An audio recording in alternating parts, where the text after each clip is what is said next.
Ada suatu hari yang cerah di kerajaan padang pasir. Sang Raja Harun al-Rashid bangun dari tidurnya dengan ide yang tak biasa. Ia menguap, menggosok mata, lalu berseru, "Hari ini, aku bosan. Aku ingin menguji otak paling licin dan lidah paling licin di seluruh kerajaan." Raja pun memanggil pengawalnya. "Panggilkan Abu Nawas ke istana. Tapi, jangan suruh dia jalan. Suruh dia datang tanpa berjalan." "Tanpa berjalan, tuanku?" tanya pengawal bingung. "Ya, itulah bagian dari teka-tekinya," kata sang raja sambil tertawa geli. Beberapa waktu kemudian, Abu Nawas pun tiba di istana dengan cara yang sangat Abu Nawas. Ia datang dengan berbaring di atas tandu, digotong 4 pengemis yang disogoknya dengan sepotong roti dan janji makan siang. "Sesuai perintah, Paduka," kata Abu Nawas sambil tersenyum, "saya datang tanpa berjalan, bahkan tanpa berdiri." Raja tertawa terpingkal-pingkal. "Kau memang tak pernah habis akal, Abu Nawas. Tapi kali ini, aku punya teka-teki yang tak mungkin bisa kau jawab." Abu Nawas mengangkat alis. "Wah, tampaknya perut saya yang belum sarapan akan diuji oleh kebijaksanaan Paduka hari ini." Teka-teki langit. Raja pun berdiri dari singgasananya, lalu berkata dengan nada dramatis, "Abu Nawas, aku ingin engkau menutup langit agar tak bisa dilihat siapapun." Abu Nawas terdiam sejenak, lalu mengangkat tangan seolah sedang menjama udara. "Saya hanya perlu satu hal saja, tuanku," katanya. "Apa itu?" tanya raja penuh semangat. "Matamu," jawab Abu Nawas. "Hah! Kalau mata Paduka saya tutup dengan kain, maka langit tertutup dari pandangan Paduka. Maka, saya sudah menutup langit, setidaknya dari tuanku." Semua yang hadir di istana tergelak. Raja mengangkat tangan. "Tunggu! Itu belum selesai. Kali ini, aku ingin kau melakukan hal yang benar-benar mustahil. Hitunglah jarak dari bumi ke langit." Abu Nawas dan penggaris setinggi gunung. Abu Nawas tampak berpikir keras, lalu bertepuk tangan. "Baiklah, tuanku. Saya akan pergi membuat penggaris setinggi langit." Raja menyipitkan mata. "Jangan macam-macam, Abu Nawas." "Tenang, tuanku. Tapi izinkan saya meminjam seluruh paku kerajaan dan semua tangga milik rakyat." "Untuk apa?" "Untuk menyusun tangga ke langit. Nanti saya ukur dari sana." Raja menggeleng. "Abu Nawas, aku tahu kau akan bicara gila. Tapi tuanku, saya serius. Atau, kalau Paduka mengizinkan, saya akan bertanya dulu pada langit itu sendiri. Tapi saya butuh waktu. 1 malam bertapa di bawah langit sambil bernegosiasi dengan awan dan bintang-bintang." Raja menepuk dahinya. "Astaga, baiklah, aku tunda tantangan itu. Tapi akan kuberikan teka-teki yang lebih pelik besok." Masalah kerajaan tiada henti. Keesokan harinya, Raja kembali gelisah. Kali ini, para petani mengeluh karena kuda-kuda istana memakan seluruh hasil panen. "Abu Nawas, bagaimana ini?" tanya sang raja. "Kuda kerajaan memakan wortel, tomat, bahkan bunga matahari." Rakyat mulai marah. Abu Nawas menjawab dengan santai, "Tuanku, mungkin kudanya sedang diet sayur. Tapi saya punya solusi." "Apa solusinya?" tanya raja penuh harap. "Saya akan mendirikan sekolah sopan santun untuk kuda. Saya akan ajari mereka etika makan." "Sekolah kuda?" "Ya, tuanku. Mereka akan belajar. Jangan makan tanpa izin. Tundukkan kepala bila bertemu rakyat. Dan, jangan kentut di depan raja. Sekolah kuda dan domba penari." Raja tertawa geli, lalu menyuruh Abu Nawas memulai proyek itu. Maka, Abu Nawas pun mengadakan pertunjukan. Kuda yang diberi topi, diberi nama, dan disuruh duduk manis mendengarkan ceramah. Tak hanya itu, Ia juga menambah hiburan dengan menghadirkan domba penari, lengkap dengan genderang dan lagu rakyat. "Apa ini?" tanya raja saat datang meninjau. "Sekolah kuda harus punya ekstrakurikuler, tuanku. Ini program seni." Beberapa hari setelah sekolah kuda dibuka, yang sebenarnya cuma tenda dengan jerami dan kursi goyang, raja kembali dilanda rasa bosan. "Aku ingin tantangan baru untuk Abu Nawas," serunya sambil melempar anggur ke udara dan menangkapnya dengan mulut. Maka, Abu Nawas pun dipanggil lagi. "Abu Nawas," ujar raja, "hari ini, aku ingin kau mengeringkan laut di sebelah utara kerajaan. Para nelayan bilang airnya terlalu asin, dan aku ingin mengubahnya jadi danau manis." Abu Nawas menghela napas panjang. "Tuanku, laut itu kan besar sekali. Justru karena itu aku memanggil orang sebesar akalmu." Abu Nawas mengangguk. "Kalau begitu, saya butuh 3 hal. Sebuah sendok, sebuah cangkir, dan 1 pasukan dari istana." "Untuk apa?" "Untuk bergiliran menyendok air laut, siang dan malam." Beberapa hari kemudian, penduduk dibuat bingung. Puluhan prajurit istana berdiri di pinggir laut, masing-masing memegang cangkir, menyendok air lalu menuangkannya ke pasir. Semua atas ide Abu Nawas. "Ini akan berlangsung selama, kira-kira, 100 juta tahun," ujar Abu Nawas santai. Raja yang datang meninjau hampir jatuh dari kudanya karena tertawa. "Abu Nawas, ini gila. Tapi sesuai permintaan Paduka, bukan? Saya sedang mengeringkan laut, 1 sendok demi 1 sendok." Tak kapok, sang raja kembali memanggil Abu Nawas setelah bermimpi suara angin sedang bergosip tentang dirinya. "Abu Nawas, kali ini aku ingin kau menangkap suara angin. Aku ingin tahu apa yang dia katakan tentangku." Abu Nawas tidak terkejut. Ia justru membawa sebuah kantong kain.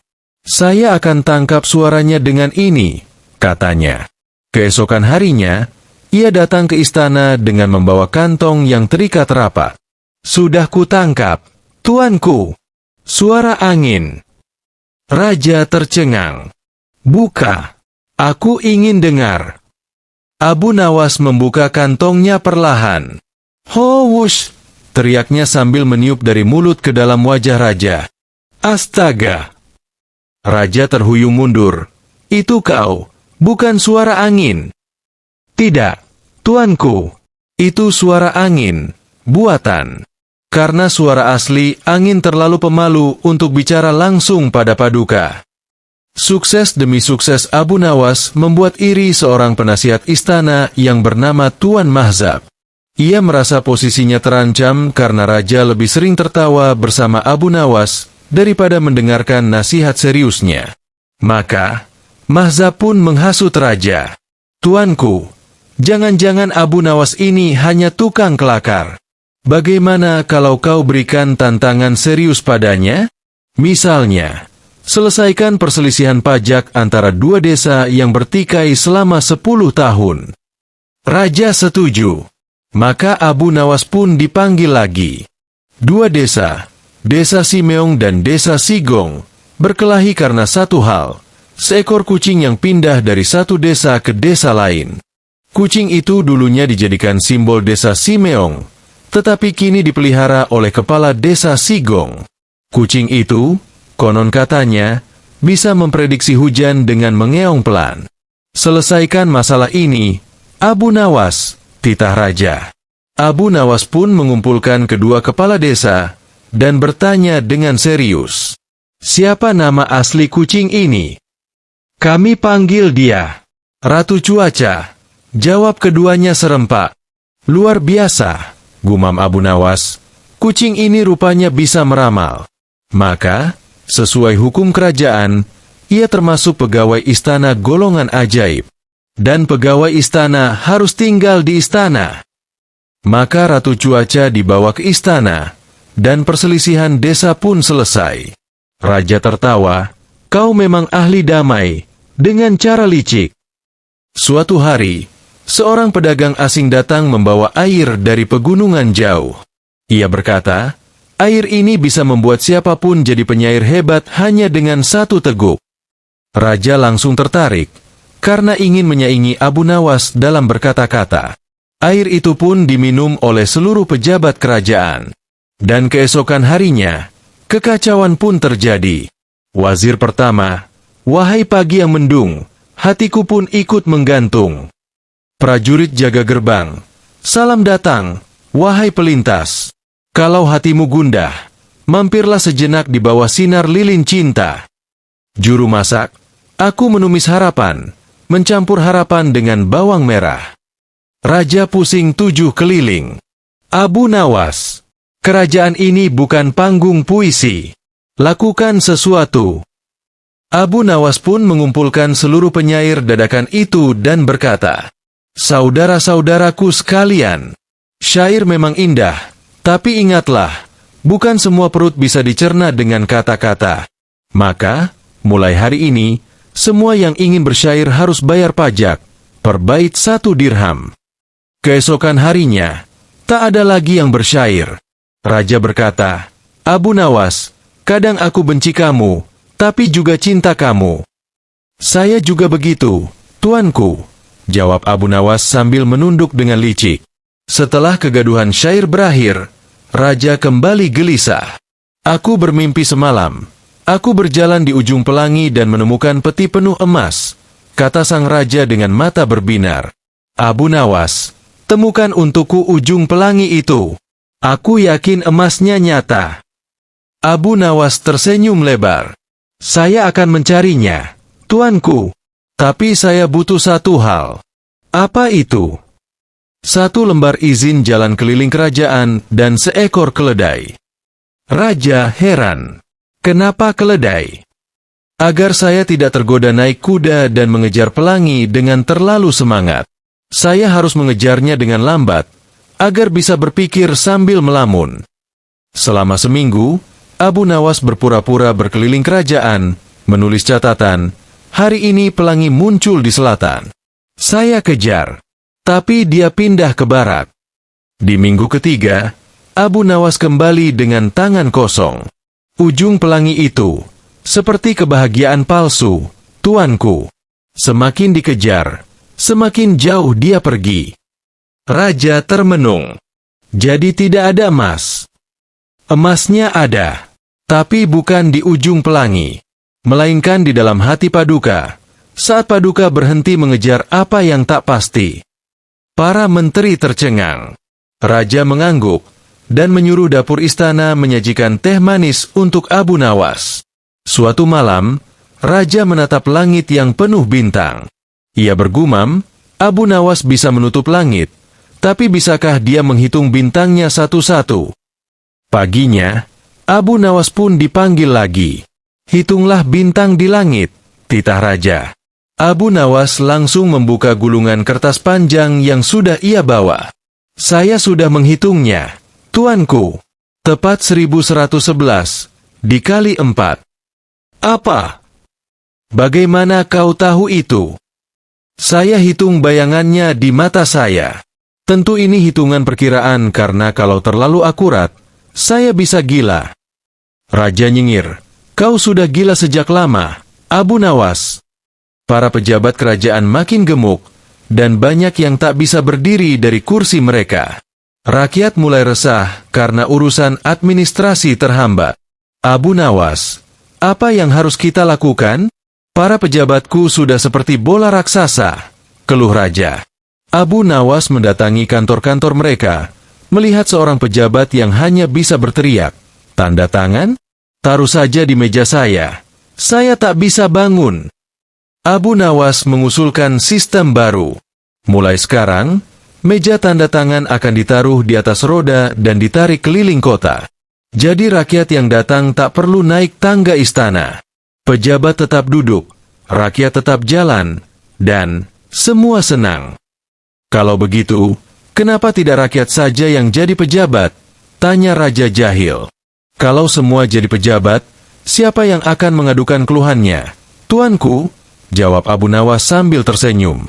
Raja, yang kehabisan akal, mencoba pertanyaan paling mustahil yang bisa ia pikirkan. Abu Nawas, sekarang aku ingin kau menghitung berapa jumlah angin yang lewat dalam satu hari. Abu Nawas tampak serius. Ia keluar membawa gulungan daun palem dan segulung benang. Keesokan harinya, ia datang sambil menyerahkan catatan. Ini, tuanku. Saya hitung ada 17 angin besar dan 49 angin kecil yang berhembus hari ini. Bagaimana bisa kau tahu itu? Saya letakkan daun palem di 10 tempat. Setiap kali daun bergoyang, saya tandai. Jika kuat goyangannya, saya hitung angin besar. Jika hanya gemetar kecil, angin kecil. Raja menepuk jidat. Aku tidak tahu kau jenius atau gila. Saya lebih suka disebut kegeniusan yang terjebak dalam kegilaan. Akhirnya, sang raja merasa kehabisan ide. Ia mengumpulkan seluruh penasihat. Selama ini aku menguji Abu Nawas, dan dia tak pernah gagal. Mungkin, akulah yang gagal membuat teka-teki cukup sulit. Maka, untuk terakhir kalinya, raja berkata, Abu Nawas, sekarang aku ingin kau beristirahat. Aku titahkan, kau tidak boleh berpikir, tidak boleh bicara jenaka, tidak boleh memberi nasihat. Istirahat total. Abu Nawas kaget. Tuanku, itu misi paling berat yang pernah Paduka beri. Kenapa? Karena diam adalah kebohongan terbesarku. Seluruh istana tertawa. Bahkan sang raja sendiri tak bisa menahan tawa hingga hampir jatuh dari singgasananya. Sejak hari itu, sang raja tidak lagi menguji Abu Nawas dengan tantangan-tantangan mustahil. Tapi bukan karena ia menyerah, melainkan karena ia sadar bahwa kerajaan yang dipenuhi tawa lebih damai daripada kerajaan yang dipenuhi perintah. Abu Nawas tetap menjadi penasihat paling unik sepanjang sejarah.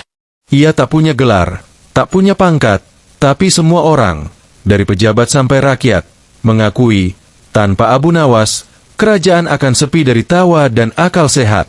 Dan tentang menutup langit, menghitung bintang, mengeringkan laut, menangkap suara angin, sampai mengukur jumlah angin, semuanya telah dicatat dalam satu buku tebal berjudul